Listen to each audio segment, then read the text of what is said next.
Udicci.TV. Oh, now it says we're having trouble playing this video. Cross posted to House Frogmore.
Sure.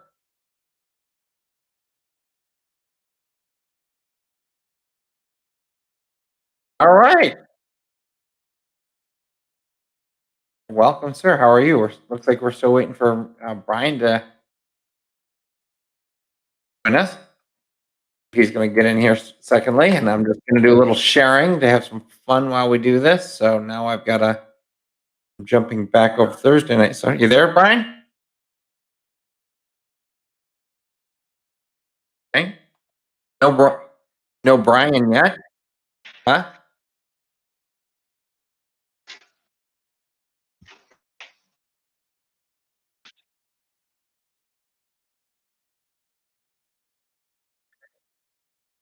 Can you hear me at all? There we go. Yeah, I might have some trouble here with the video, it looks like.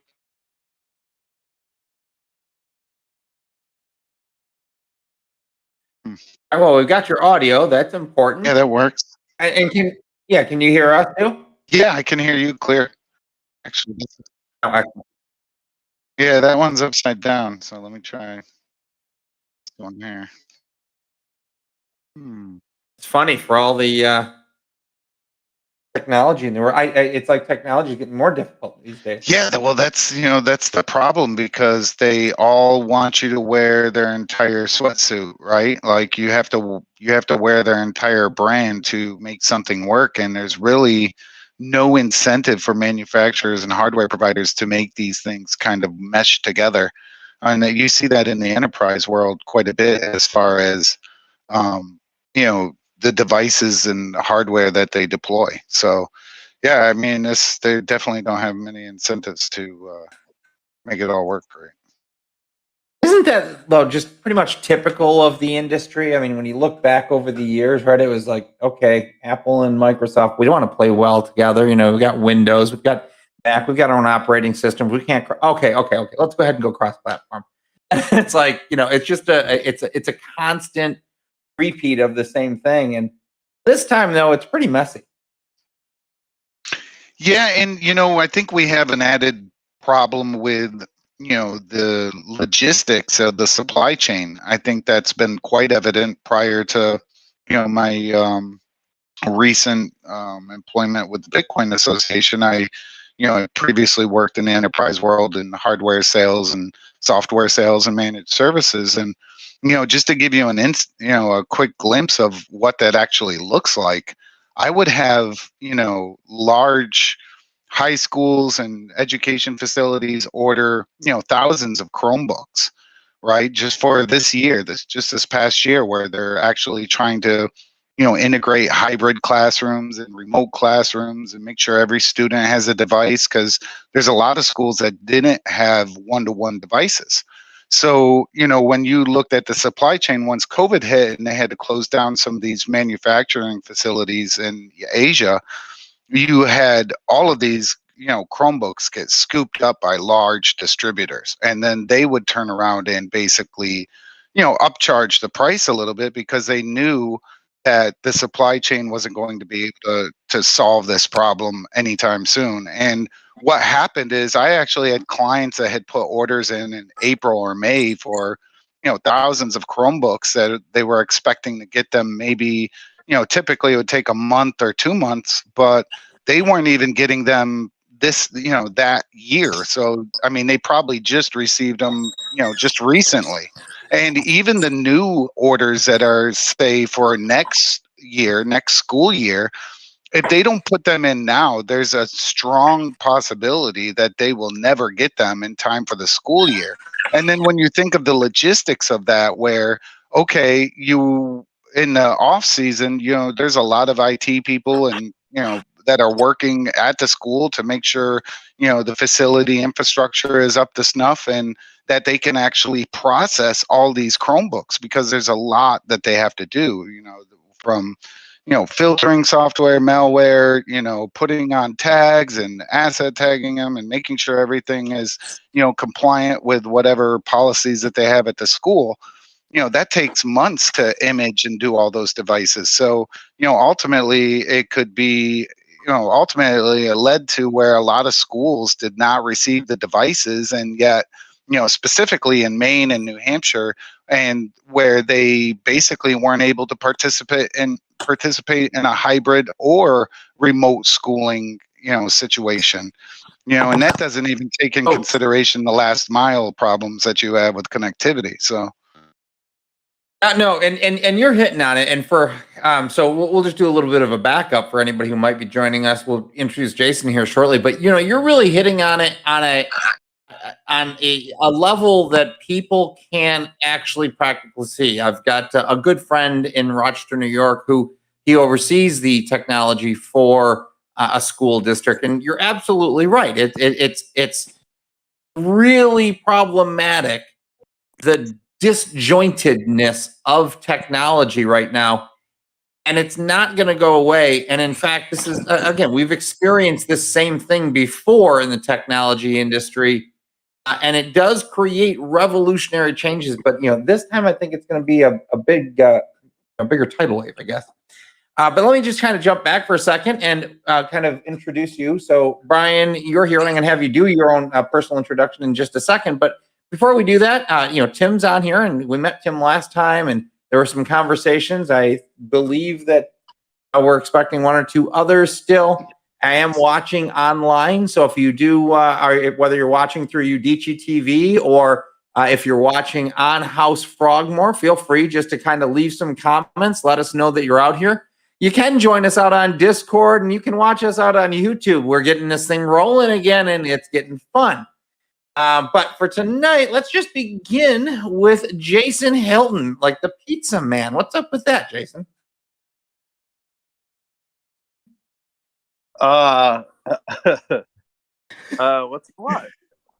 I'm just looking at, you've got this pizza face. Is this some new NFT? My kids are sneaking down the stairs. What's that? Oh, there's so a buddy of mine got me introduced to a group of people that met on Clubhouse and decided they wanted to throw the world's largest pizza party, and using the sale of a randomly generated pizza NFT to be able to make the purchases of pizzas. And so they want to buy 10,000 pizzas all over the world on Bitcoin Pizza Day, May 22nd. Whoa. That's okay. So all right, let's just walk through this again for just a moment. So basically, this kind of little character that you have here, they're selling this as an NFT to raise money to be able to buy, you say 10,000 pizzas around the world? Yeah. So what it is And I don't know all the ins and outs of it, but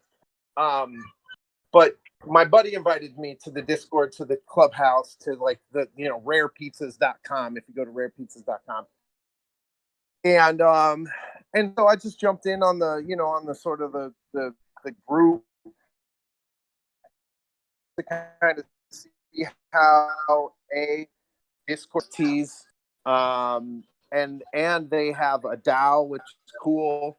So they're a decentralized organization. No one's in control. It's pretty cool to see it all kind of play out.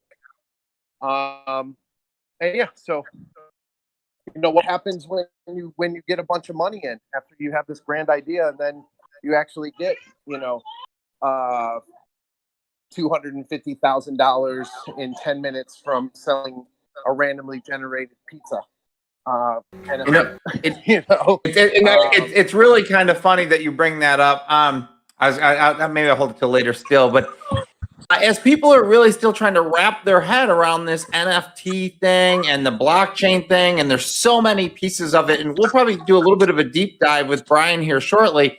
But the NFT is a fun piece, and I actually just minted my first NFT today, and my family was like, "What is it?" And I explained it to him simply this way: it's my playing. It's my playing piece on the board. It's the hat. It's the horse that's on Monopoly. It's the piece that gets me in this kind of blockchain cryptocurrency game that allows me to really start understanding what's going on, because it's not simple, but it is everything we do all day long anyways. We just have to kind of reorient our thinking around it. I love you can look at it. You could look at it a couple of ways. I think that for me, the most important thing is that it's essentially a digital receipt. It's a receipt that will be there forever, and that's important for a lot of reasons, depending on what your reason is. But yeah, like you said, it's a receipt. Well, let's and I'm gonna. It's a receipt. I'm gonna jump over to Brian. Sorry. Go ahead. No, I'm sorry. Yeah, I'm gonna jump over to Brian real quick, kind of pick it up from there for a second. Simply because I'll say it this way: I was explaining it to somebody, and this is going to happen. Is that an NFT will effectively replace the deed for your house? Right now, all of your deeds and whatnot are held at the county clerk's office. You got your abstracts and whatnot.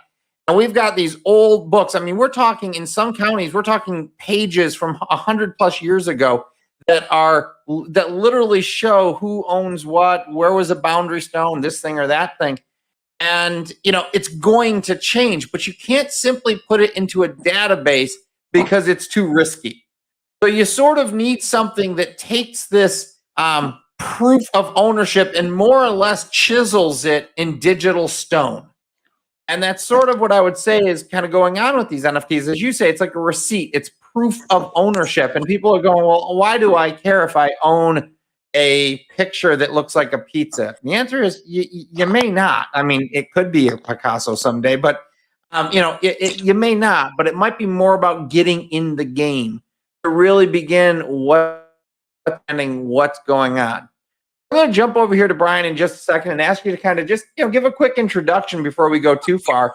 And I also want to give a shout out. It looks like we've got about 5 people watching over on House Frogmore right now, and a few more over on Udicci.TV.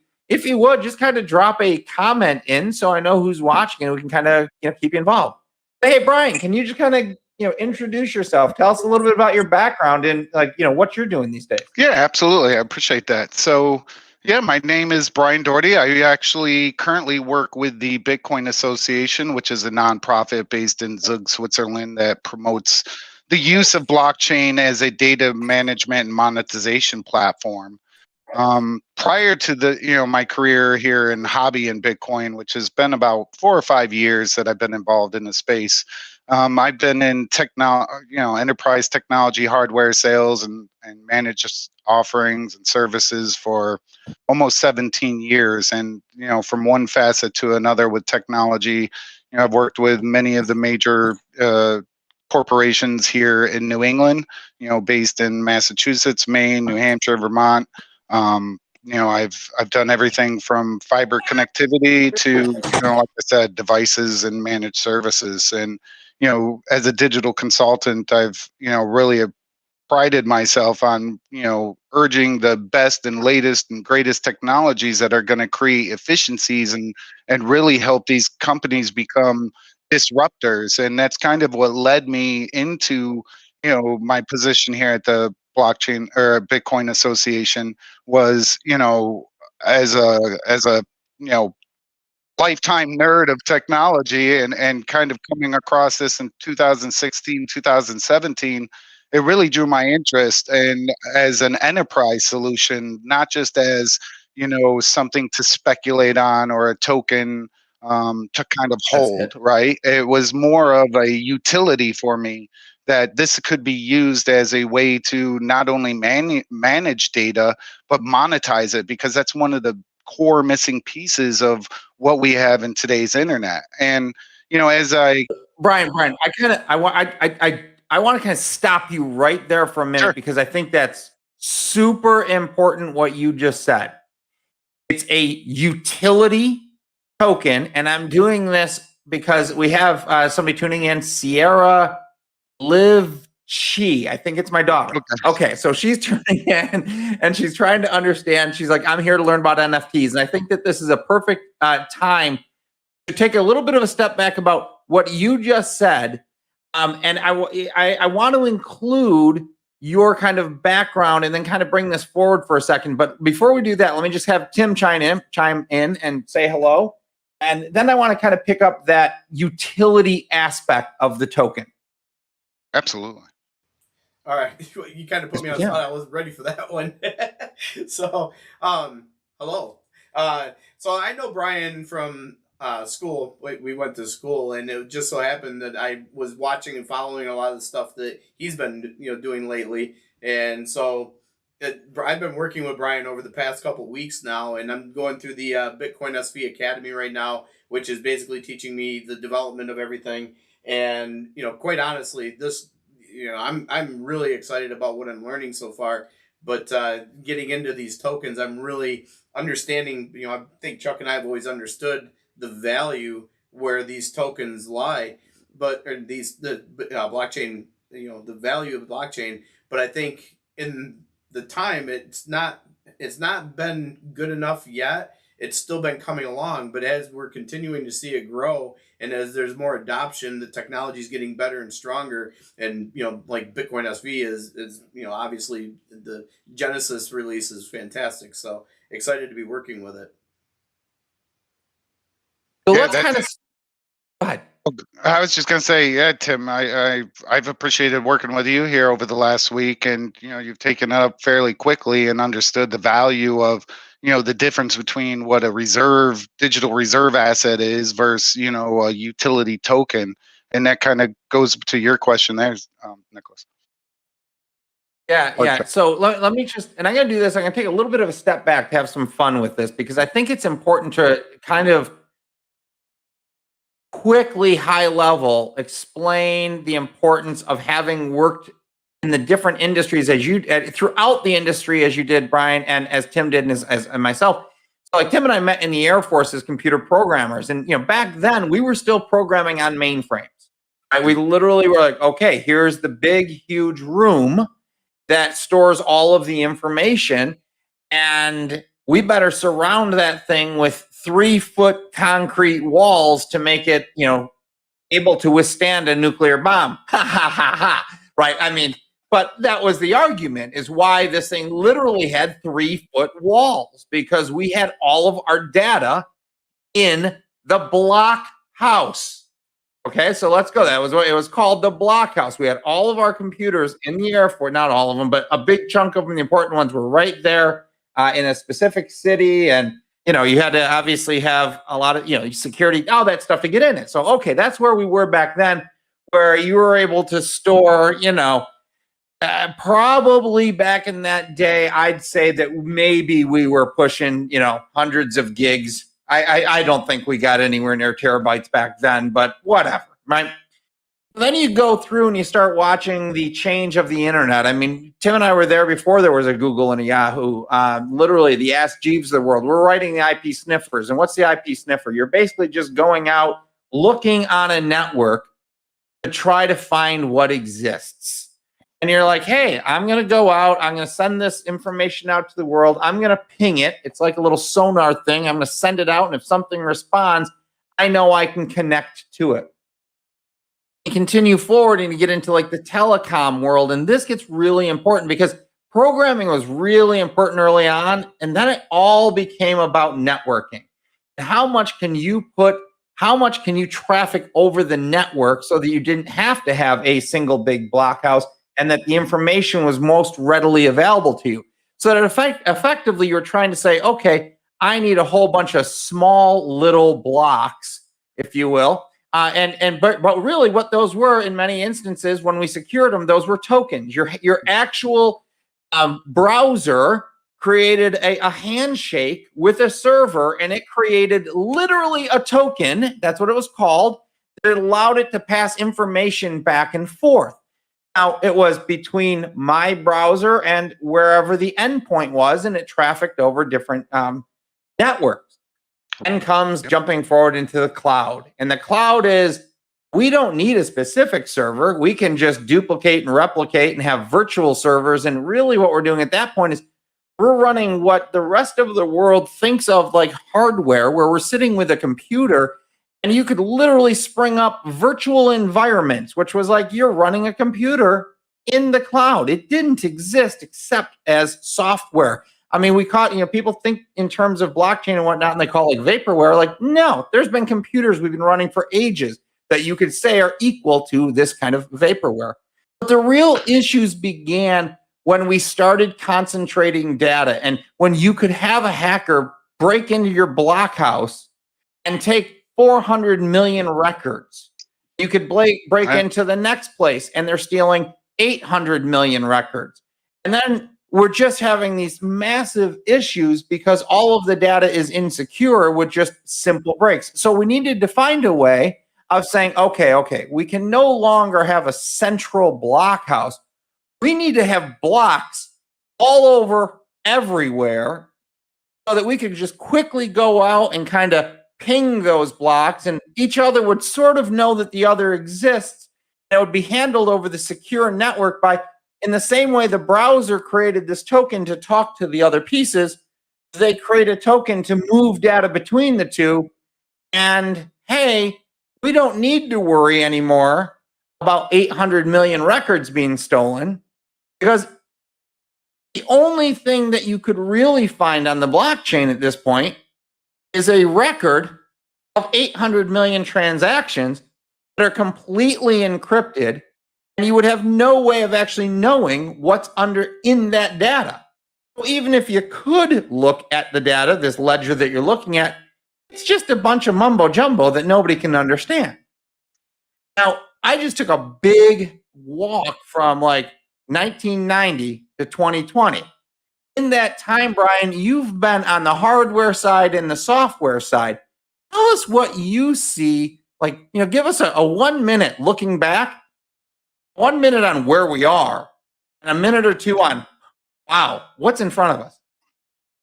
Yeah, I'm glad you kind of highlighted all that because you're spot on many of those points. So let's just go back to the dawn of the internet, right? Let's just go back to like 1988, 89, where that's kind of where we are with blockchain. Moore's law is real. I mean, that's why we're here. That's why when you look at technology, Moore's law is just the sense that technology is infinitely going to evolve every 10 to 11 years. So and effectively double its capacity. What we have found is that it's not doubling, it's exponentially each time its capacity of the prior generation, and it's always going faster. We actually thought at one point that the chips wouldn't be able to go to Moore's law, but it actually is. Yeah, and they're surpassing that concept now. And now when you consider that, right? So let's just take those 1 meg floppy disks back then, right? And we'll kind of keep that concept in our mind. and Yep. of the floppy disk, right? So we're right here in the dawn of the internet with the blockchain, because ultimately, as you highlighted, Chuck, of going through this, after the internet was born, and things were kind of going on, and during this network phase where I came on board, where people were really kind of looking at voice over IP and integrating communicative efforts over their networks, well, that kind of backfired early on because the bandwidth issues, and nobody really took that into consideration. So there was always some compatibility issue there, and a lot of people that were innovators at that point no longer wanted to try these new emerging technologies because they got bit pretty hard. They ended up having to go back to those copper lines. And then as you kind of progress through the networking stage and going towards the cloud, the problem there is also connectivity and bandwidth, because you have last mile issues with some companies, especially the ones that I've dealt with up here in New England, that they might not have but one provider, and they might be 5 miles off plant, where the cost of bringing in a dedicated symmetrical fiber line is going to break them. Like they want to have the margin. And then let me just quickly explain last mile in simplest terms. So we moved down here from New York, and we were on T-Mobile's network. Where we moved, T-Mobile couldn't reach us, right? I mean, a lot of people think that they drive down the road and they lose signal. Well, that's last mile. Last mile is it can only go so far. Now, even with cells, cell towers, it can only project so far until you need another hardwire to get it there. Now we're trying to get to 5G, but 5G has its own little issues, and 5G is going to be incredible, but even more incredible because of blockchain. Absolutely. And, we'll get to that point. So, the key for right now for, the standard for backing up and, protecting your data is having 3 copies, 2 different places, 1 off site. Right. And, that's overall, yeah, you can do that. Most people don't. You would also want a redundant network of 2 different providers coming in from 2 different angles. And especially if you're relying on today's cloud, where you're doing a lot of compute and storage in the cloud.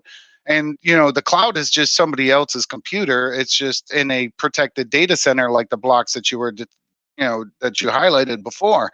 And so the problem then becomes these companies being able to access this information, and there's charges for the information to go up, there's charges for it to go down. You have all of these legacy attack vectors that you still would have from today's internet, which is another thing you highlighted, the certificate authorities, right? So you have certificate authorities that issue identifications or HTTPS certificates, which, for us utilizing the internet, that allows us to safely put some information into a website, whether it's a payment or your personal identifying information, and it encrypts it on the backside for them.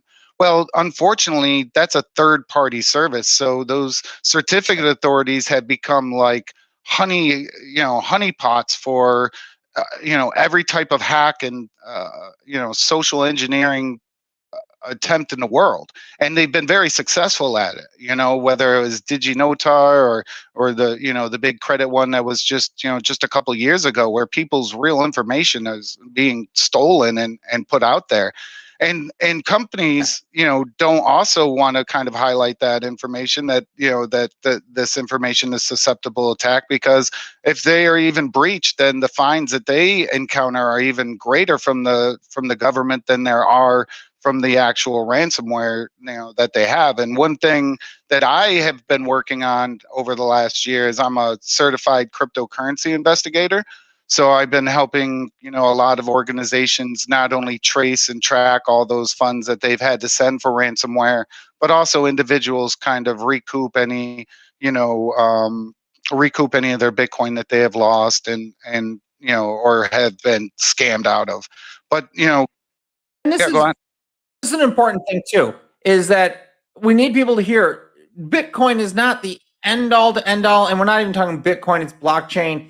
It doesn't completely protect us. There will be new scams on the blockchain. There will be new hacks. The difference is the impact of those scams and those hacks is going to be considerably less. Yes and no. So I think here's what blockchain really offers in its entirety if it's used as an architecture, right? Rather than just one business utilizing it, but a whole city or a whole country or the whole world. Once it's used as the architecture of replacing, say, today's internet, right, to where you no longer, Bitcoin removes the trusted third party. It basically Right. allows you to be in charge of your own data, right? And be in charge of your own privacy. Now, one of the things that you had mentioned previously is, that you have all this encrypted data. Actually, when you put data onto the blockchain, unless it's through an application that encrypts it, that data is available. But where the privacy aspect comes in is that you're pseudonymous. So as long as you're not tying your identity to a public key, right? Or you continually change a public key, which all of the applications on Bitcoin SV actually use dynamic addresses, which change every single time. But if I was getting my paycheck in one public address and it's tied to my, identity that other people know, then they would know basically all this information about me just by looking at my wallet. However, you can take that data and obfuscate it and encrypt it with a lot of different ways. Or you can actually use some of the benefits of blockchain, like the hashing and timestamping function, to where you could take this HIPAA compliant personal information, put it in a cloud, and then basically hash that information onto the chain. And now you can always authenticate that information has never been changed in the cloud. So there's a lot of different ways you could go back and forth with it. Hey, let me. I Sort wanna of stop also right add there something about here, real quick. One of the things too, as far as security goes, the one of the things that I really like about how blockchain works is with a standard HTTP over the internet right now. You never know how many computers your transaction or your data is going to be going across as it travels the network. With blockchain, the maximum number of hops that any piece of data ever travels is 2 to 3. So now we're taking out that long chain of that long path that it's following, and we're actually making we're bringing it right down and locking it down even better. So I think that there's a lot to be said for that as far as efficiency and security. And one little tidbit about that. So once you send your transaction, right? So say you're at Starbucks and you're on some unsecured network and you are, you don't have any malware protection on your computer and you're susceptible to clicking phishing emails. Yeah, your data is probably going to get, stolen by a middleman attack or, because of your own problems. But blockchain, if you were on a secure network, you're on a secure device, and you send a transaction. And Bitcoin is the fusion of data and money. So bit and coin. So it's the fusion of data and money. And once you send that transaction, as long as you have a secure device and on a secure network, it's going in this immutable transaction envelope. And that's accessible instantly. And that you could have sent directly to a transaction processor who will mine it directly onto the chain, and then it starts becoming confirmed by other transaction processors, and then that's where the proof of work is built upon it, and that data is now immutable. Oh, go ahead. I was going to say, so let's jump back to the NFT, the pizza, and okay, what does all this mean? It's immutable, it's non-fungible, so I'm going to use the floppy disk example as we talked about, right? We've got this floppy disk.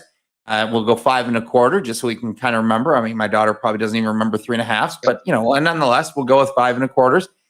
And what we're going to do is we're going to paint on that floppy disk a pizza. We're going to paint that pizza on it, and it's going to be like, oh, this is cool. And now what I have is a little piece of art. And that little piece of art is printed on a floppy disk. And just for our conversation today, we're going to say that whatever it was we painted on that floppy disk was also converted to a JPEG or PNG or whatever. That's things that everybody's so used to using these days when they have an image file. And again, it's one of those things when you look at an image file, all you really see is a bunch of characters. There's no colors saved in a file. It's all math. It's all math and colors and junk. interpreted by the browser and whatnot, and the software that you're running. But nonetheless, so we've got this 5¼ inch thing with a pizza on top of it, and inside of that inside of there's that little disc that nobody ever saw until you tried to open up the 5¼ and it didn't work anymore. But in that, the file also exists. Now I'm holding that in my hand, and Jason was the guy. He got out there, he did the painting on that, and he says, "Hey, this painting is something I want to make sure. I mean, this is a Picasso. I know this is a Picasso. I know that what my talent is." And he says, hey, Chuck, will you do me a favor? I want you to digitize this, and so that forever and a day, my family will know that I made this pizza on this disc on March 25th, 2021. Can you do that for me? Could you put that onto the disc? And I go, yeah, I can do that for you, Jason. I'm going to take your picture. I'm going to imprint it on that disc beneath it. No matter where you go in the world, you can now show them the timestamp that shows you did this work. This is your work. You own this work. You've got this beautiful little thing. You can do whatever you want to do with it. You can turn around. You can sell it. You can get a whole bunch of people to buy your little Charlie the Unicorn pizza for $250,000 so that you can buy however many pizzas you want to buy around the world. I basically got this very visual thing now where I have a literal piece of art, a digital piece of art, and in that instance where Chuck, converted that to digital, I'm sort of the first miner on the blockchain, right? Well, you're really kind of creating the content. So, a miner is, if you go to the Bitcoin white paper, and it's defined as somebody that, processes transactions. Okay. So, but let me kind of, digest on the NFT, right? So I've had lots of people kind of reach out to me regarding NFTs, and, I think that they are fun. Right. I think that they're cool for people to be exposed to blockchain. I think it's cool that people can create artwork and save it. And now that they're using this, blockchain to have storage, I think it's a really good idea as far as introductory blockchain, as far as application and use cases. And I think there's some innovative things you could do with NFTs besides, creating artwork or creating something in particular. So, I think you could do something along the lines of, the playing cards and the, having these digital twins of real things, whether it's a digital twin of a hat. Maybe you've got 100 Udicci hats and they're all numbered 1 through 100, and you make a digital copy of them. And now I know that I owned a digital Udicci hat, and I have a copy of that on the blockchain. Now, So that's kind of perfect, because if we think about the hat, that's easy. Now let's make it actually real world. Let's just go ahead and make it a house. Now we have a national builder. He's going to put up some, 30, 40 houses in a new development. Every single house can have a coin that goes with it, or this NFT, which in that NFT, it holds certain information: who built the house, who was the contractor who put the roof on, who's the subcontractor that did the plumbing. All that information can be stored in there. And that coin is owned in addition to the house, or with, or forever associated with that house, in the same way that an abstract deed would be. So when that house gets sold, you could actually transfer the NFT instead of having to worry about constantly updating deeds. Is that close?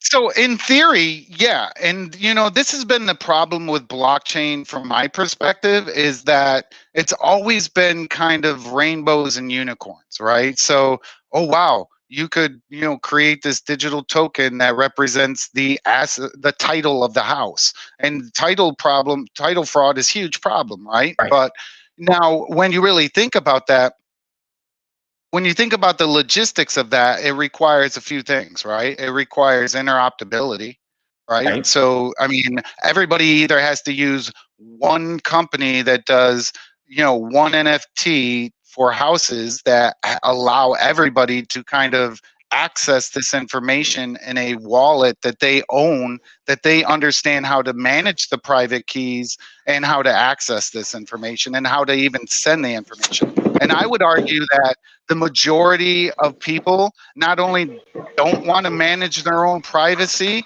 they want a frictionless system. And I'm not saying that the Right. concept of what you've described is not, can't be done. It can be. And I think it can be done beyond just the NFT. Is you have the, you really have a programmable contract. And this is where it starts coming into, okay, what are we talking about as far as blockchain? Because I can talk about proof of work, I can talk about proof of stake, I can talk about private permission blockchains, I can talk about trustless blockchains. I think Jason had brought up the concept. Yeah, so I would say we keep the conversation up a lot higher, because it's you can go really, really deep into each one of those. And I guess what I would try to say here, and we're going to veer off and kind of change course a little bit here, to have some fun and to begin to address one of the issues that you just spoke about. But one of the things that I'll just add for anybody who's listening is the blockchain is not one thing; it's many chains, and the chains themselves. When we talk about interoperability, if you're on the Ethereum network, all coins and whatnot created on the Ethereum network work with Ethereum. And you can also make Ethereum contracts. You could take a, I just lost any of the coin. Just pick a coin that's on the Ethereum network, whatever. And it could also work with a coin that's on BSV. It just needs to go through some protocols that actually mesh the interoperability. Yes, no, Brian, is that close? Yeah, so that's called an atomic swap. The IP exists for it.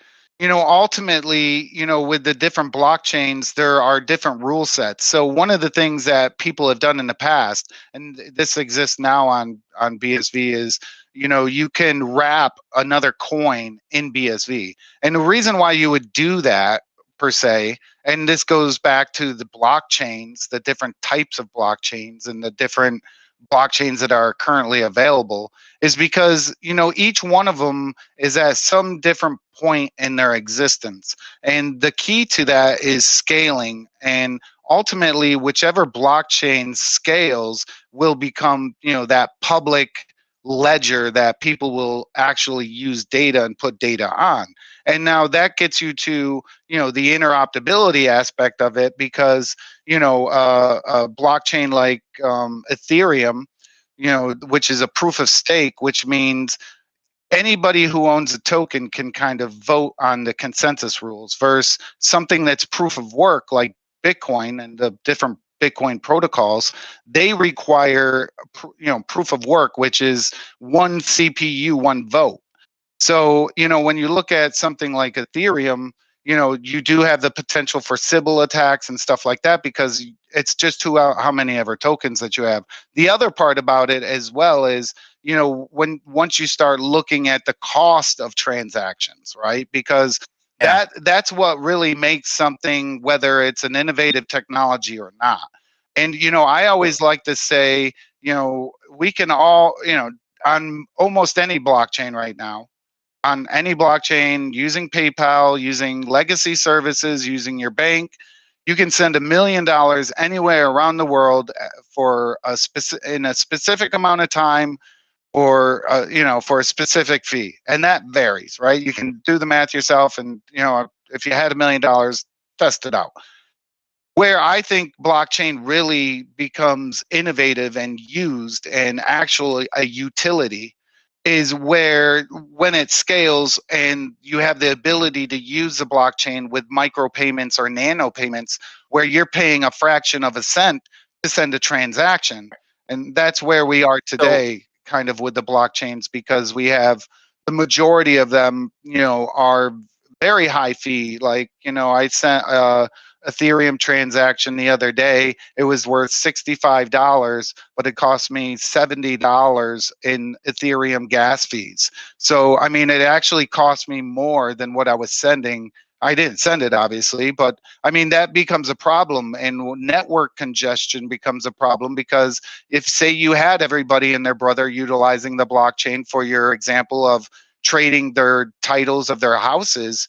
What happens when network congestion happens and it might take 2-3 weeks before your transaction is confirmed? Where are you going to live? What are you going to do? It currently takes 2 to 3 weeks for them to settle it now, so that wouldn't be too concerning. And again, we're not looking. I mean, I'm thinking we're not looking at having all of these solutions tomorrow. And we sort of know that, when we first started with the internet back in the early 90s, we were reliant upon, dial-ups that were 14.4 and then 28.8, and we got really excited once we got to, cable. Right now, I'd liken the blockchains to cable. Right? There's still some need for speed, and I think that we're going to start seeing some of that need for speed improve, if you will. I think you're pretty right there on the money. I think the difference is we've learned a lot of lessons from the internet days, right? So, I mean, think about the time it took for the Jeeves or, to kind of come around and build their applications. And then think about how long it took for somebody else to create their own website. I mean, you're probably talking 12 years before it was really easy for somebody to plug and play and drop their website.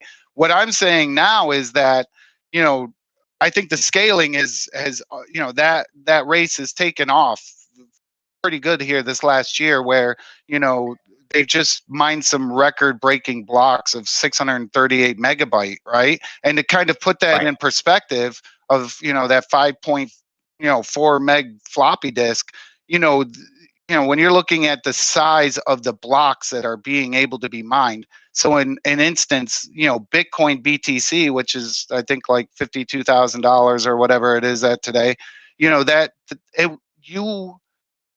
floppy disk 5.1 or 5.4 meg is 5 times the size of a Bitcoin BTC transaction, right? Because a Bitcoin block is 1 meg every 10 minutes. And when you're using the token, and this is what a lot of people, misunderstand about blockchain and cryptocurrencies, is the fact that the token is what you use to access the network. You're basically, telling a transaction processor that you want them to write in this public ledger this information, whatever that information is, whether I'm paying you, you're paying Sally, whether you're making an NFT, whether I'm publishing a book on blockchain. And I'm paying them with the token, and I'm transferring that data with the token, right? Yeah. Boom. And now, so let's kind of have a little fun, and like I am going to change a little bit, just kind of keep going down, taking us out of the weeds a little bit. I think we went a little bit deep into the weeds tonight, but so I don't know if you guys should be able to see my screen sharing here shortly, hopefully, and that will give you. Let's see here where I have it. I have it here. There. Right. So just for fun, and going to bring us back to the pizza. So this is my first NFT, and why did I do it? What's that? Right. So yeah, this is my first NFT. Why did I do it? Not necessarily because I expect anything fantastic out of it, but as I was saying, I've got to get in the game. I've got to get some pizzas bought, right? There's a reason that they're doing pizza, and I'm going to have Jason maybe hopefully finish up why we're doing pizza and see if he can recall that story. But, effectively, exactly to your point, some of the issues we're currently facing, this minor little graphic thing cost me $85 to put on 80 some odd dollars to put on Ethereum today. Was it worth it? No. It's just one of the things that you kind of have to do. Was it worth $85? No. Was it worth getting into the game? Absolutely. Because it kind of gets you to start understanding what's going on. And, when we look at this idea as like, okay, so where does this thing sit and why does it matter? I mean, hey, honey, good news. You're going to inherit this. This is now real property for our family. Yay. But hey, not for anything is, if my little Nefarian frack and trade comic strip takes off, well, whoever it was there, what's his name? Schultz that did the Peanuts, right? That's how you're going to manage. That's how you're going to show proof of ownership, is these things are now literally minted and you'll be able to kind of track those all the way back. But Why does any of this matter? Why does some silly meme matter about the early days in adoption? And that brings us all the way back to pizza with Bitcoin. And Jason, do you want to explain that one?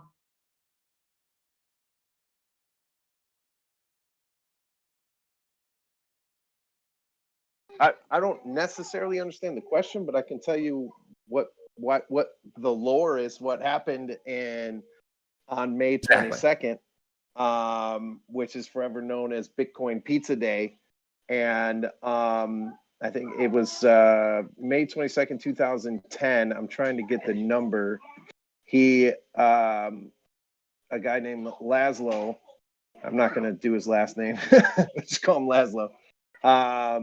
He bought 2 pizzas for 10,000 BTC, and today Bitcoin's at, let's just use a round number, 50,000, and so 50,000 times 10,000 is a big number. I don't know what it is, but so that's what it is. It's just in remembrance of Bitcoin Pizza Day. And it's important that transaction was important because many people, again, whether it's lore, whatever. Well, it's not lore. It's on the blockchain. It's not lore. I just don't know if it was the first one, right? Well, it's the one that he did. Okay. Yeah, so I think that's the first one that Papa John's accepted, Bitcoin. So the real, and this is just my opinion, because I'm familiar with the story, but so the real significance was that a business accepted Bitcoin as a payment, right? I think a lot of people focus on, the price of Bitcoin would be $500 million, right? Instead, if he would have just held it. But, I think that's, personally, and I know I'm probably of the minor opinion everywhere. No. I think you're making the point very clear. All right. So I'll continue. So I think the point of it is that, it's to be used. And, obviously the money side of things, as far as the speculation, that story really kind of solidified this concept of, hodl, right? Of you're just going to get Bitcoin and hodl it because the number is going to go up.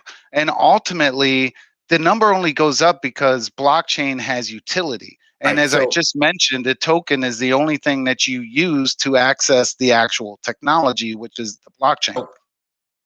Yeah, let's not go too far deep in there. I think the big thing is exactly what you had. It's because the economy or the marketplace recognized the value of exchange. That's what it comes down to, is that a commercial entity said, I will accept your basket of eggs in return for a couple different pizzas. And it was that somebody recognized that there was a value of Bitcoin. And yeah, you can have all sorts of fun talking about like, wow, that was $10,000 or 10,000 Bitcoins could have held on to it. But the bigger piece there was that transaction kicked off, and that was 7 years ago, 7, 8, whatever years ago. And here we are today. We went from 10,000 Bitcoins buying 2 pizzas, Bitcoin having what equates to a market cap of $1 trillion. Nothing, Amazon, Apple, nothing has grown that quickly. And Amazon and Apple getting to $1 trillion valuation. They've got employees, they've got manufacturing, they've got an actual product. But the technology industry, the people who understand technology have now said this thing called blockchain is worth as much as Amazon and Apple. That's the thing, and they don't sell a thing. It does a thing. And that's what we have to go back to when we think about Amazon early on. Everybody thinks about how they sold books. Yes, they did that, but really people were buying the technology. And that's what's happening right now, is people are buying the technology and they're beginning by playing with it. And very, very often technology does begin by kind of playing with it. As I said, to kind of go back early days there when Tim and I were in the Air Force, and you found that Ask Jeeves, and you did have IP sniffers, and pretty much the only thing you ever found on the internet was academia and porn. And then you started finding the gamers, right? And there's where we are now, or the gamers, and it's kind of and I'm going to kind of put Jason's in the collectibles and the gamers. They kind of fit into a similar niche. And when the gamers and the collectors start using this thing that the marketplace has now said is real, it creates a stronghold in culture. And it's kind of the weirdest thing. It just begins to it gets its hooks in there. And the big thing I think people need to take away is A, this isn't going away.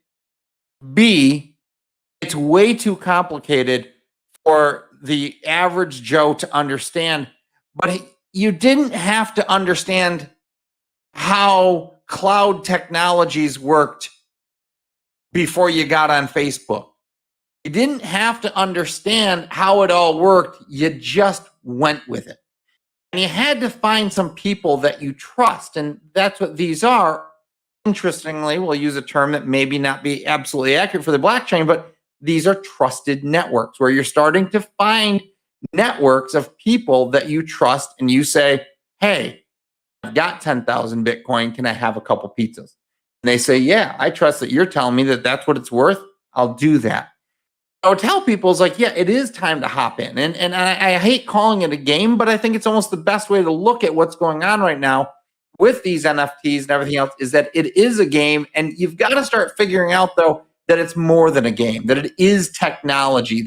And you do need to kind of lean on the people who understand technology. I mean, this has come from my background, where I worked in finance for years, right? I mean, people could come to me and ask all the different questions they wanted about securities and whatnot. And it's like, yeah, it was our job to inform them about securities and about a business. And, you had all these sound business principles. Great. Those days are gone. I mean, I don't know how else to say it, but those days are gone. This technology very much revolutionizes every aspect of business and economy. Yeah, and I want to shoot something in here too. The one of the things, as I've been going through this and learning, one of the things that I've heard a couple times now is they call blockchain a harbinger. The internet was a harbinger. And the way that one of the videos referenced it, they actually went back as far as saying, nuclear power, electricity was a harbinger, telephone, all of these things as we go back through human history, and it's always leading to, it's a predecessor of the next. And essentially where we're at right now, it is a predecessor of the next, but we're starting to come into the beginning of this one, and it's going to find better adoption, quicker adoption, because we have much stronger communication now because of social media and the internet and what it's set up for us. Yeah, I'd like to add something to that as well. When you kind of reflect in history, right? And you can go back, I can think of like 5 or 6 times off the top of my head, but take the 1880, census. So one of the big problems they had in 1880 was collecting all this information on people that lived in the country. And by the time they collected all the data, it was 1890, and guess what? The data was no good because they had to start the new census. So Right. A guy came along and came up with this tab system. He ultimately came up with the business IBM. And what I like to kind of explain to people is, during these times in history, we have these data management issues, and it's been a person or an innovation that's kind of pushed us forward and kind of like Chuck said, it's a revolution. This is an industrial revolution, times 2, right? And we have gotten to a point now to where we're in this era of big data, where you have a lot of different sensors, you have mobile devices and IoT devices, but very quickly here we'll be in the era of extreme data.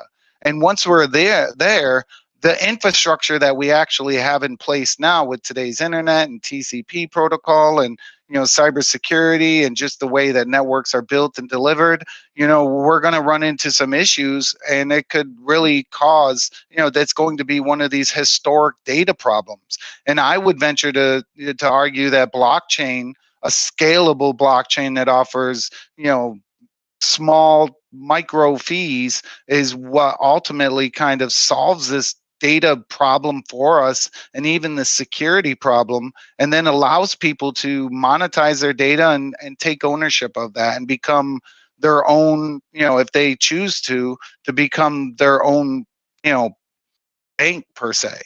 Well, I think that's, and we're coming up on 8 o'clock here, so we'll close this out. But I think that you just hit on this too. Is first off, I'm going to say it.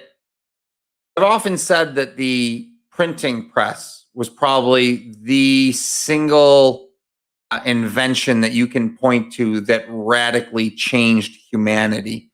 I know there's some others, electricity, right? Those kinds of things. But the printing press is way up there. I'm not going to say that blockchain is as big as the printing press, but I would say that it's like having the printing press starting all over again, in part because this printing press isn't about putting the power in the publisher's hands. This printing press is about putting the power in the people's hands. And it's not only about having monetizing of your data and all of that money being extracted and being sent to a Facebook or a Google. It's about monetizing your data and decentralizing the wealth that goes along with it. We're not going to have, we will not have 300 billionaires worth hundreds of billions of dollars out of blockchain. We'll have 300, we'll have 300 million people making millions. It's really going to change the wholeness of the economy, providing that the state allows it to play out and we don't have to go underground, which isn't going to happen anyways. All right, so that's a little bit of kind of closing it up. But one of the things I would like to do is just kind of close it out by going to our man on the street with Jason. Jason, what are you doing these days? I mean, you're all over. What are you hearing from just, I'll say the people on the street?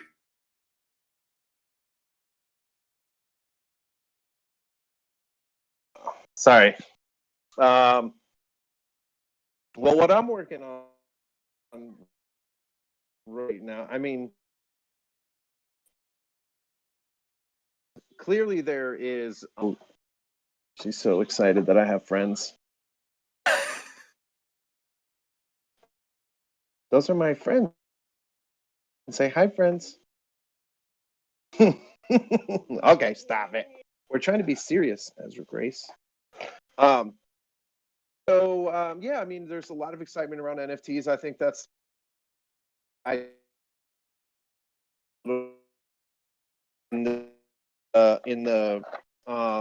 the just beginning to realize that it's like everything else in life. Essentially, if for artists, it's just another platform.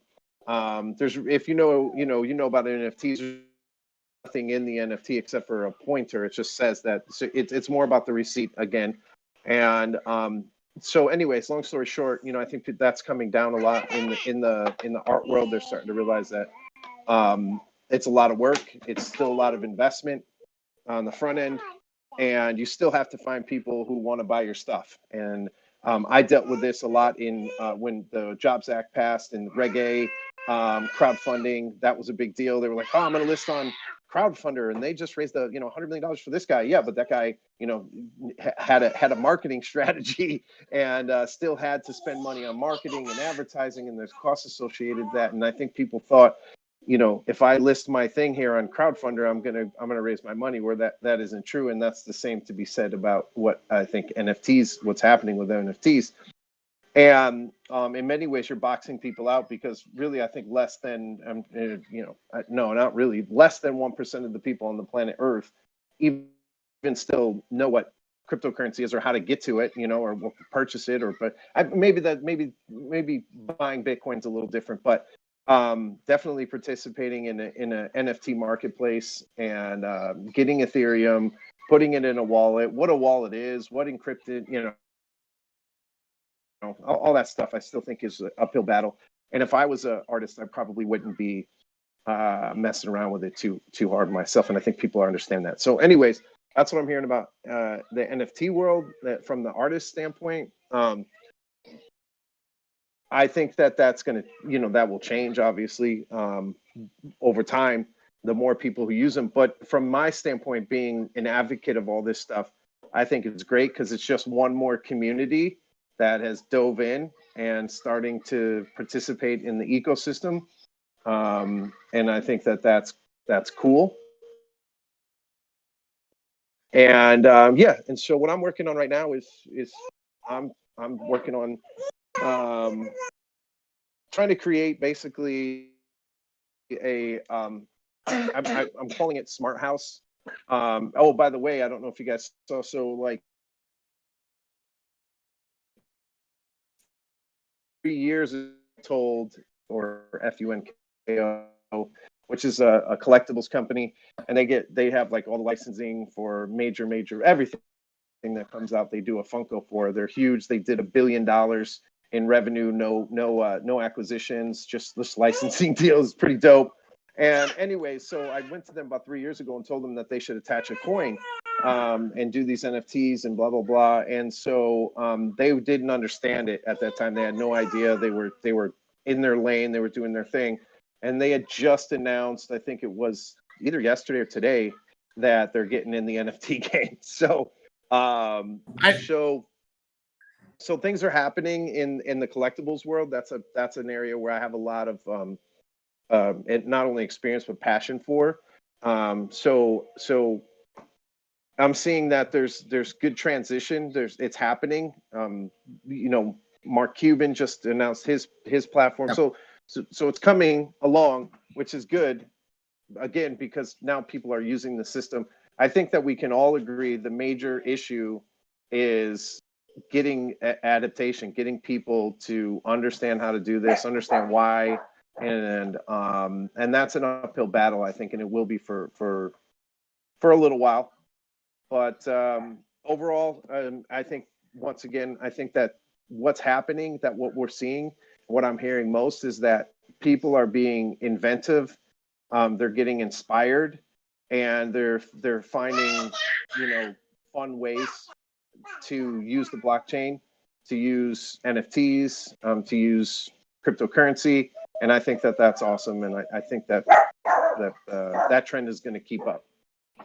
I think you're hitting on, and again, we sort of talked about this, but a very important piece, and it is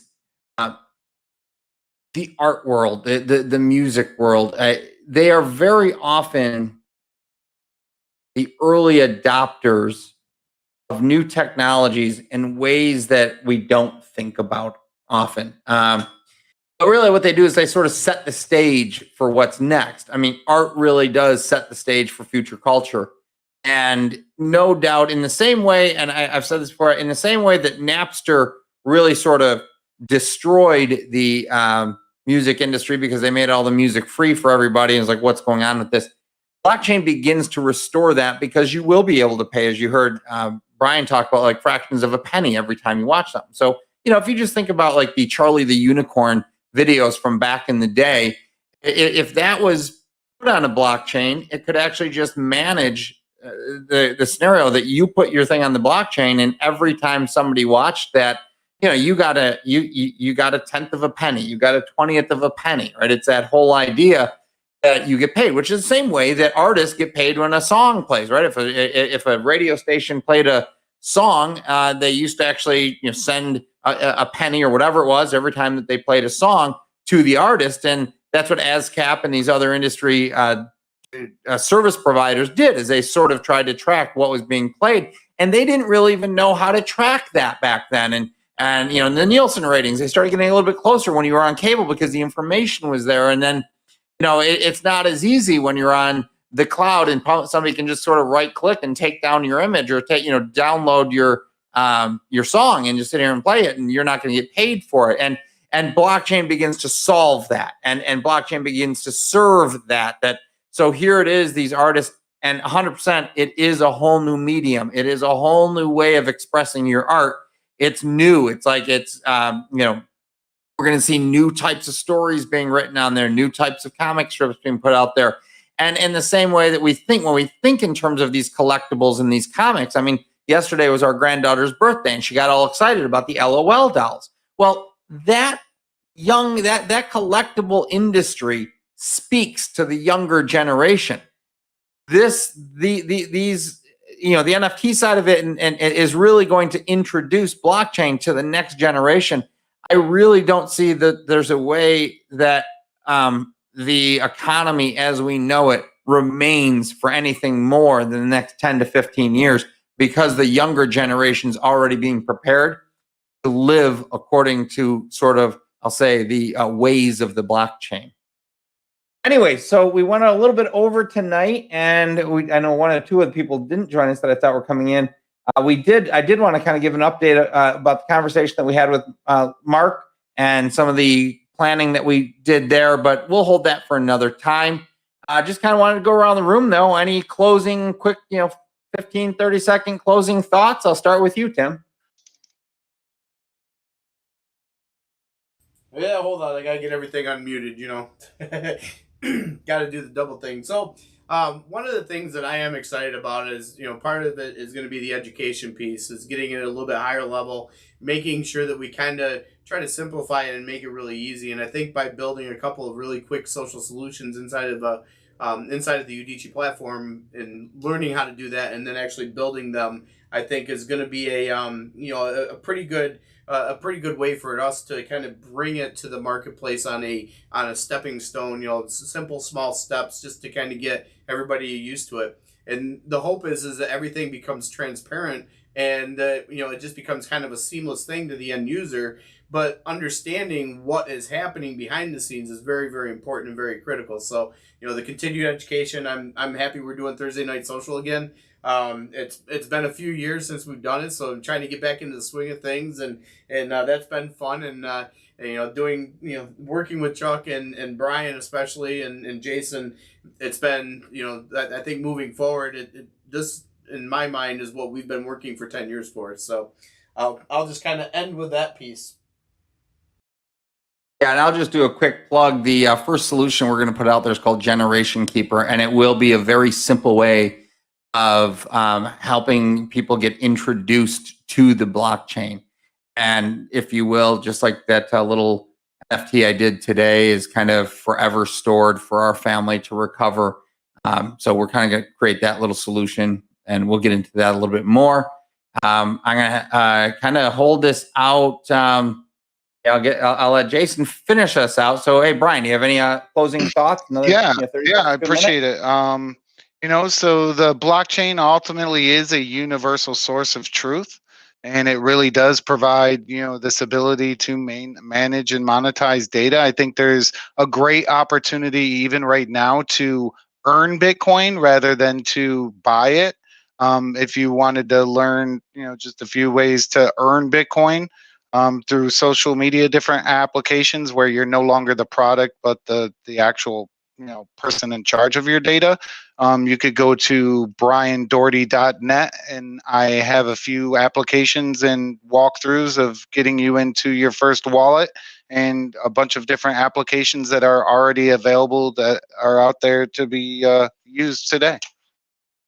Hey, Brian, will you send us that link after the fact, and absolutely. we'll put that out there as a follow-up. Awesome. That's fantastic. I love the idea of people earning while they're learning. Jason, I appreciate you coming on tonight. I know that, like I said, I thought Mark was going to come on, and we'll have to kind of reconnect on that things. But any closing thoughts?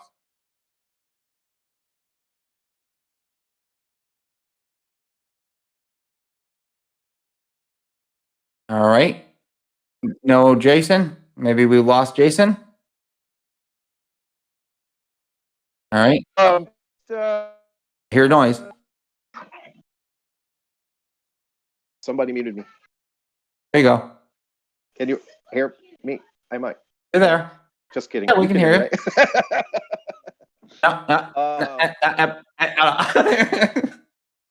No, man. I mean, I just,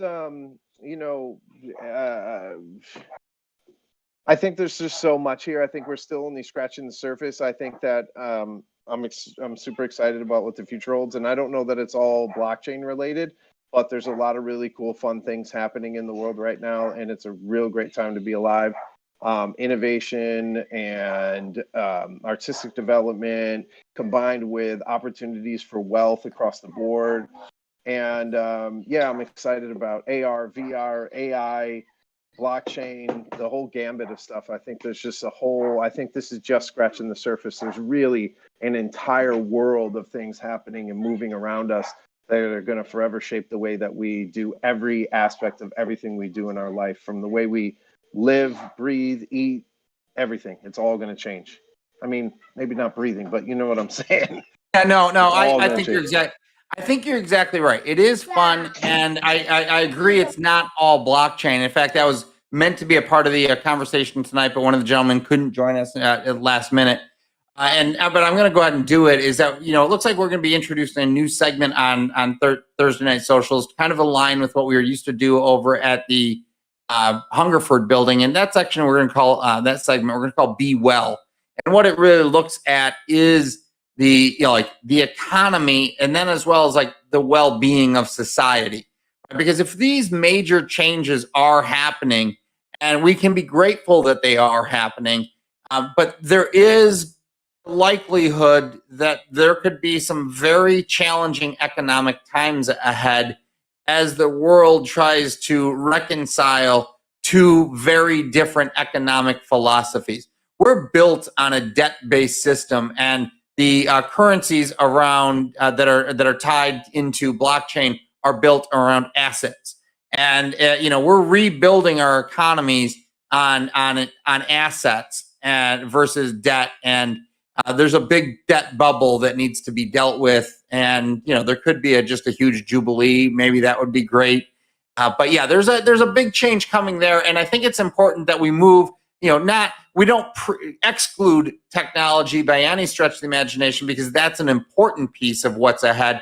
But we need to be sure that we're including more of the economy, the economic side, and how to help families be prepared for this. But also, we're going to take a little bit stepper just beyond the technology and just beyond the economy, and really get into well-being. And when we talked about well-being, that's actually going to include a little some angles on mental health and how we can begin really speaking some more life into our communities, because it can't simply be about improving efficiencies. And if the only thing we're doing is trying to figure out how to, help a transaction and help economies get better, but we're not actually breathing real life into the communities that we're serving, we're really doing nothing at all. So that's something we're going to talk about a little bit more later on. And like I said, Osarian will probably be I think he's still going to end up being like a guest host on that. We'll begin segmenting these out a little bit more, trying to get a little bit more solid on the formatting and on the timing, and hopefully get the make sure that the people who are going to join are able. So we'll get that down. But this is our Thursday Night Social Part 2, and Part 3 will be coming in 2 weeks, and we'll kind of go from there and see what's next. So thank you, everybody, for tuning in tonight. Thank you, gentlemen, for joining us and the great conversation. Have a great night, and we'll talk to y'all soon. Take care.